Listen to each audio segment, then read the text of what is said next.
I'm Merely Caruso. It's Thursday, September 25th. Today.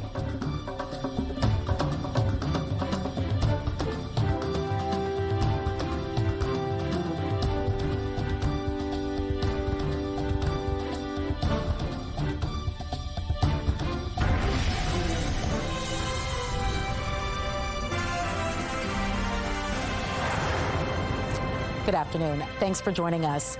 Thousands have now been able to return home after wildfires threatened dozens of communities in Manitoba over the summer. But one family from Leaf Rapids was left heartbroken when they returned to find their home destroyed. CTV's Alex Karpa shares their story.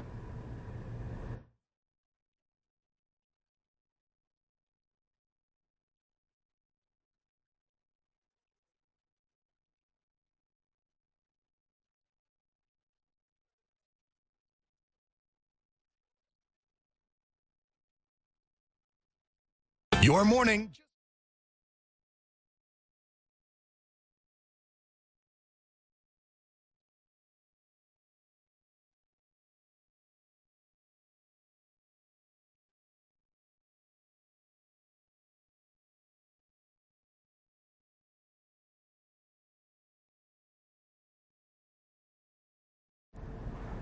Welcome back. As I'm sure you can tell, we're having a bit of technical difficulties, but we think we've figured things out. Thousands have now been able to return home after wildfires threatened dozens of communities in Manitoba over the summer. But one family from Leaf Rapids was left heartbroken when they returned to find their home destroyed. CTV's Alex Karpa shares their story. A caved roof and water damage is now all that's left of Rose Biggety's home. After being away from her home in Leaf Rapids in northern Manitoba for months due to wildfires, Rose was excited to finally get back. But when she returned home earlier this week, she didn't know the nightmare that awaited her. My couches were moldy. My daughter's bedroom, the ceiling collapsed. Everything that she had in there was mold. Sitting outside Mom's house. Rose and her family have nowhere to live in the community and were forced to pitch a tent on their yard. Now she is once again being forced to leave her community and is heading to Thompson, about a 3-hour drive from her home, to stay in a hotel. I don't even know if I'm coming back to stay in Leaf Rapids because there's no homes. I have no place to stay here. Rose's son Irvin says residents should have never been let back into town if authorities assessed the homes. You know, it's a failure on Red Cross, it's a failure on the province, a failure on the administration. And, you know, they need to be responsible about this stuff. Manitoba Premier Wab Kinew said the province has been providing short-term help for residents like Rose, but there is long-term help coming. Like a program for people from the Lynn Lakes and the Flin Flons, just helping to maybe get a little bit more resources out to them. Rose is completely frustrated. I just wanted to come home to a house where I could sleep, where I could bake, where I could cook. On top of not knowing how long she'll be in the hotel in Thompson, she doesn't know what's going to happen to her home or if she'll even be able to return to her community. Alex Karpa, CTV News, Winnipeg. Police are looking for witnesses after a woman was hit by a vehicle and seriously injured in West Winnipeg. It happened shortly before midnight Friday as she was crossing Notre Dame Avenue at McPhillips Street. Police say the woman, who's in her 60s, remains in hospital in unstable condition. The driver remained at the scene. Anyone with information or dash cam footage is asked to contact the Traffic Division or Crime Stoppers. Manitoba Premier Wab Kinew laid out his government's economic plan today, and it involves changing some business tax credits and offering a new loan program to boost economic development. This is how you make Manitoba a have province. This is how you make a boom happen in the Keystone province. Kinew outlined the plan in a speech to the Manitoba Heavy Construction Association. It includes converting parts of its manufacturing investment tax credit into an immediate retail sales tax exemption on new machinery and equipment. It means manufacturers will save the money up front instead of waiting for a credit reimbursement.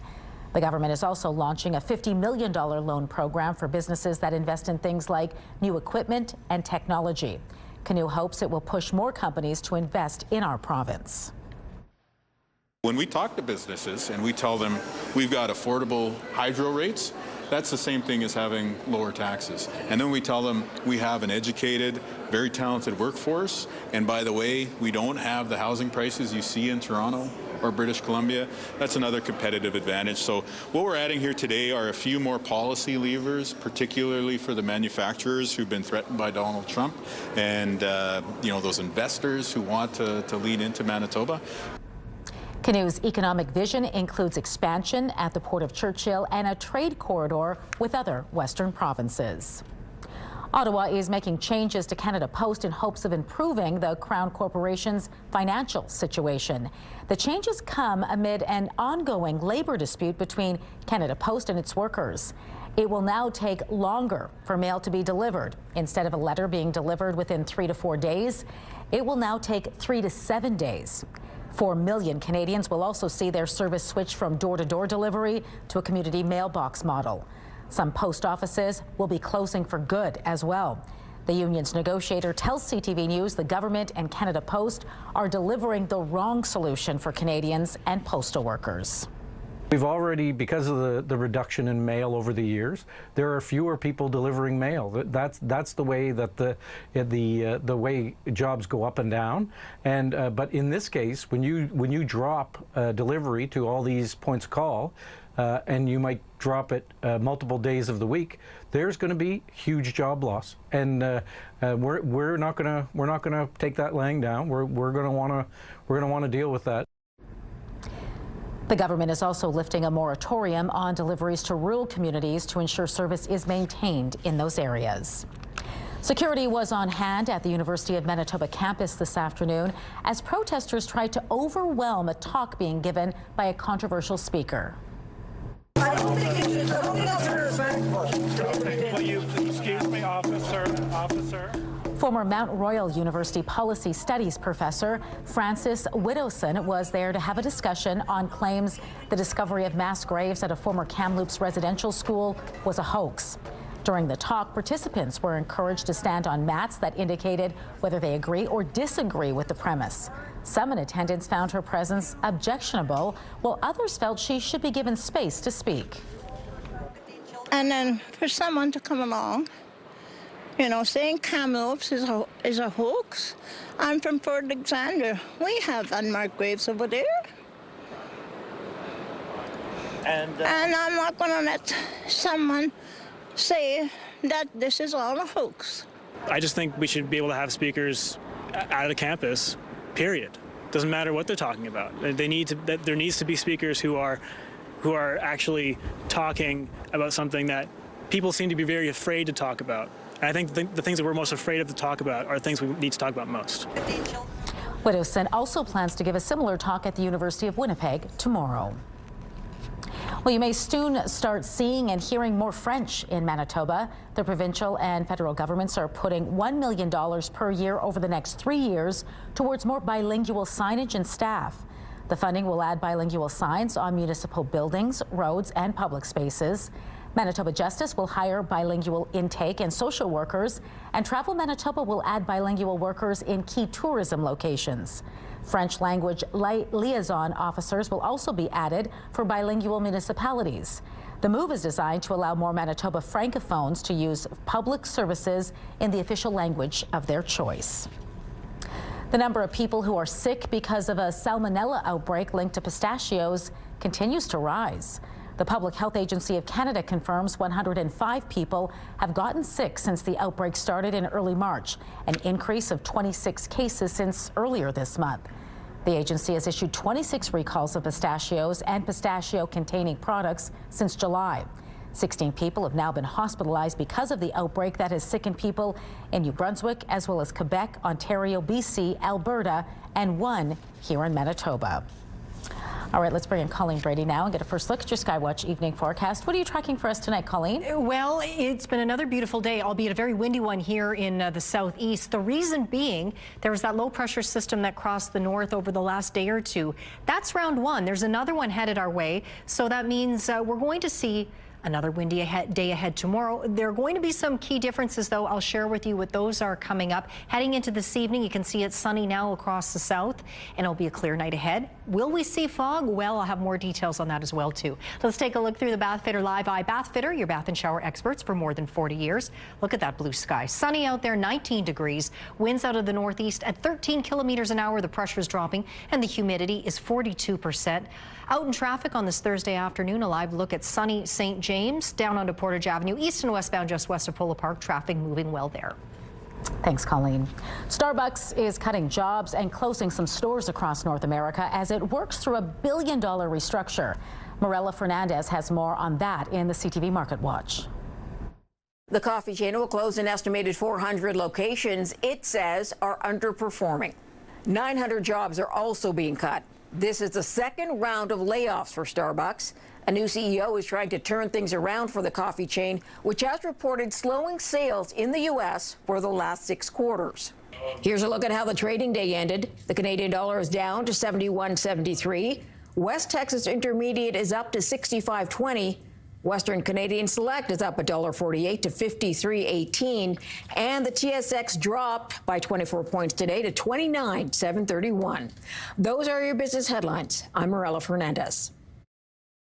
Market Watch is brought to you by Manitoba Blue Cross, group health plans for any size business. The City of Winnipeg is going to roll out more transit buses at night. Since Winnipeg Transit's recent revamp, it's taken a lot of complaints from shift workers and late-night commuters that bus service on many routes ends too early, forcing many people to find other ways to travel. Mayor Scott Gillingham says expanding late-night transit service will be part of the upcoming 2026 budget process, but changes could come sooner. So part of the budget process, obviously, is having discussions with the departments, and even in our discussion with the department, if the department said, yes, we can do, such and we can make these changes for 2026, but in the meantime, we can make a few changes even now within budget, then of course we're going to seize upon that and tell them to do that. The mayor says transit is preparing a formal plan for council to consider in November. A local organization is engaging men and boys to prevent human trafficking and sexual exploitation. The Empower Men Project believes targeting men can change the culture surrounding exploitation. Unfortunately, men and boys make up most of the perpetration of the trafficking, so we feel like men can play a bigger role in providing solutions. So we do a number of different workshops in schools, we do some research, we do community trainings, and it's really about advancing the conversation around these kinds of topics. To spread the message, the Empower Men Project is showing a free documentary at the Canadian Museum of Human Rights. Butterfly, in the Maze of Human Trafficking, follows 3 survivors and captures how this issue affects communities. When I was 8 years old, I'm sorry if I stumble, I just thought that's what falling in love was. They get trafficked and their parents have no idea. You can catch the documentary at the CMHR on October 1st. After the screening, there's a panel discussion with one of the survivors and the doc's producer. Admission is free and open to anyone. For more information, you can visit empowermen.ca. Community Connection is brought to you by Mr. Reuter Plumbing. Born to be a hero, trained to be a plumber. There's certainly some amazing Winnipeg talent as part of it. There's Slow Leaves, there's Fontaine, and Boniface performs tonight. After a 10-year absence, a music festival returns to Winnipeg this weekend. How one wristband can get you in to see more than 50 bands. The spotlight is next.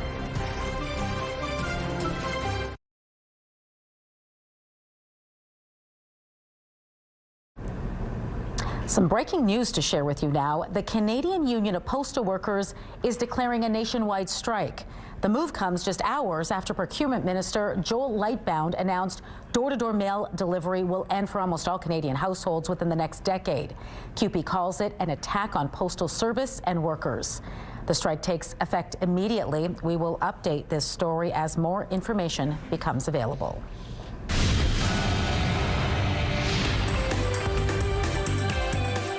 Spotlight, sponsored by the Casinos of Winnipeg, presenting Elton Ron Tribute. Colleen Brady is back now for Spotlight, and we begin today with the return of a music festival after more than a 10-year hiatus. That's right. It's called Breakout West, and this will be its 23rd edition. The four-day music conference includes discussion panels, an awards night, and 3 nights of live music. More than 55 artists from Manitoba and across Western Canada will perform at 14 different venues. One $30 wristband is all you need. Shows are staggered, so once one show is over, you can hop on over to see the next one at another venue. It's really sort of a genre bending adventure, if you will. You know, there's sort of everything from hip hop to some electronic stuff to roots and folk, some country leanings, lots of rock and roll, indie rock stuff. Shows take place in the downtown and exchange areas. Everything starts tonight and runs right through Saturday. Visit breakoutwest.ca to explore the artists and see the schedule. A lot of places in Winnipeg are offering free programming to honor the National Day for Truth and Reconciliation. That's right. Yesterday we mentioned Fort White Alive. Today there's 2 more to tell you about. Enjoy free admission to the Canadian Museum for Human Rights Tuesday and explore a number of special exhibits. That includes a powerful large-scale wooden art piece, the Witness Blanket, made from hundreds of items collected from residential schools, churches, government buildings and other sites across Canada. Traditional knowledge keeper Marilyn Dykstra will also share teachings in the Garden of Contemplation throughout the day. The museum will be open from 10 until 5. You can also visit Assiniboine Park, where a sacred fire will be lit at 9 a.m. at the Indigenous Peoples Garden at the Leaf. Visitors are encouraged to spend some time in reflection and hear from an Indigenous educator. A share of admissions and all the proceeds from orange shirt sales go to Indigenous organizations. Is that me? I think you take it from here. Do Colleen. I take it from here? Okay. It's been that kind of day, folks. There are several other local organizations hosting special programming for Orange Shirt Day. For a full list of events, visit our website, ctvnewswinnipeg.ca. You did it perfectly. Thanks, there you Colleen. Go. You are so welcome. Hell's Kitchen heats up your primetime lineup at 7, at 8. It's Georgie and Mandy's First Marriage, and catch Amazing Race at 8:30. It is all right here tonight on CTV. This part, I know it's me. A live look down into Osborne Village. Busy along Osborne Street. Peak of the rush right now. Bright and sunny out there. You notice it's a little cooler. It's more like a fall temperature. 19 degrees. It's going to heat back up again. I'll show you when coming up. Your morning just got a little brighter. Start your day with CTV Your Morning, and you could win $20,000. For your chance to win, watch CTV Your Morning Winnipeg, weekday mornings 6 to 9.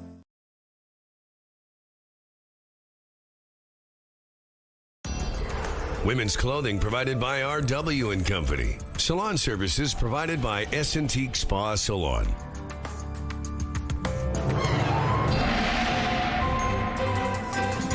CTV Skywatch weather brought to you by South Beach Casino and Resort. Visit southbeachcasino.ca. Colleen Brady back now with the complete Skywatch forecast. A lot of sun out there today, but temperatures a bit cooler than we've been experiencing lately. I know, we've been a little spoiled, haven't we, with those summertime temperatures. Today, temperatures were really closer to where they ought to be for this time of year. But the reason is not that it's autumn and it's just, you know, the universe decided it's time to get back to normal. We had a low pressure system that I talked about over the last couple of days that crossed northern Manitoba. Well, the cold front associated with it is crossing the province now, and in behind it, these very strong northwest winds have whipped up, which we've certainly been feeling here in the city, and that's helped to keep us to temperatures that are closer to where they ought to be for this time of year, in the upper teens, low 20s here in the south, and even that is a little bit ahead of the game for this time of year. In the north, you can see those winds generally coming almost out of the west-northwest there, some clouds passing through as well. This is between round 1 and round 2, because just like we saw yesterday, another low pressure system is developing today in southern Alberta, which will be racing toward northern Manitoba, but it looks like it's going to deliver much more rain than the first round did. So I'll show you that in just a moment. But quick look into northwestern Ontario. Bright and sunny there, but you can see those winds coming down out of the north as well with that system passing overhead. So as we head into the night ahead, it will be clear here in the south. There is the possibility once again that we could see fog redevelop. You know, we had all that fog the night before last. Well, there's the possibility that could happen again for Winnipeg and the surrounding areas. Into the northern part of the province, a little bit of cloud, but that's about it. But but here comes that system moving toward northern Manitoba. It should make its way into the province by late tomorrow afternoon, and then you see it zips along pretty quickly there. Meanwhile, we stay pretty clear and sunny for the duration. So for tonight, it will be clear in terms of the sky conditions, but with these strong winds easing up late tonight, and they'll be outright very light and variable overnight, and enough precipitation, or moisture rather, still on the ground. That's what you need for fog to develop. A much cooler overnight low tonight too, down to 6 degrees, back up to 23 tomorrow in the sunshine. Winds tomorrow coming out of the south. Now this will be associated with that second low pressure system that will be moving into the north tomorrow. We get the strong winds further south, but they will be tapping into a warm air mass south of us with those south winds, sending them our way. The UV index tomorrow, Friday, is 5 or moderate. We have the Bomber game on Saturday evening during the day, bright and sunny, 23, sunny and 25 on Sunday, and then temperatures shooting up into the mid-20s right through the midweek under a mix of sun and cloud. Let's take a look at our first weather photo. It takes us out to Halbstead, Manitoba. Great photo there from Deborah. And I believe her husband sent that in to be specific. Just want to give him credit there too, where credit's due. Now this photo is from Wendy. A very cool fall photo there with that abandoned car and barn. That photo is up on Hecla Island. Send us your weather photos to winnipegweather@ctv.ca.